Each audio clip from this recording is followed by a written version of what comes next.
നമുക്കും സ്വന്തമായിട്ടൊരു cinematic universe. Yes, ലോക ചാപ്റ്റർ 1. ഗംഭീരം പറഞ്ഞാൽ ഗംഭീരമാണ്.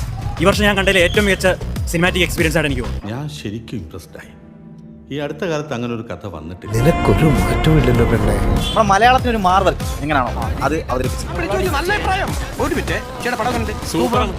ഇന്റർവെൽ പഞ്ച് വരുന്ന ഒരു സാധനം ഇന്റർവെൽ കഴിഞ്ഞിട്ടുണ്ട്. കേമിയോ എന്നൊക്കെ പറഞ്ഞു കഴിഞ്ഞാൽ ചിന്തിക്കാത്ത ലെവൽ കേമിയോസ്. തിയേറ്റർ കത്തി. സന്തോഷം കൊണ്ട് ഓവർ എക്സൈറ്റഡ് ആയി. കാണുന്ന പോലെയല്ല ആൾക്കാർ. ഇവളാരാ എന്താ എന്നൊന്നും നമുക്ക് ശരിക്കും അറിയ പോലുമില്ല.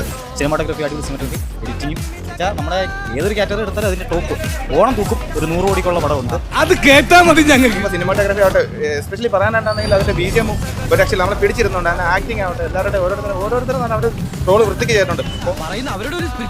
உலகத்தில் 2 விதமான பொம்பளைங்க இருப்பாங்க. ஒன்று நல்லவங்க, எங்கள் அம்மா மாதிரி. ഓണം ഫ്ലാഷ് തൂക്കാനുള്ളതായിട്ടുണ്ട്. എല്ലാ പടവും വിജയിക്കട്ടെ എന്ന് കാരണം നമുക്ക് എല്ലാ പടവും കാണണം. അൽത്താഫിന്റെ ഒരു ഫാനാണ്. ഇപ്പൊ അത് കാണണം, ലാലേട്ടന്റെ പടം കാണണം.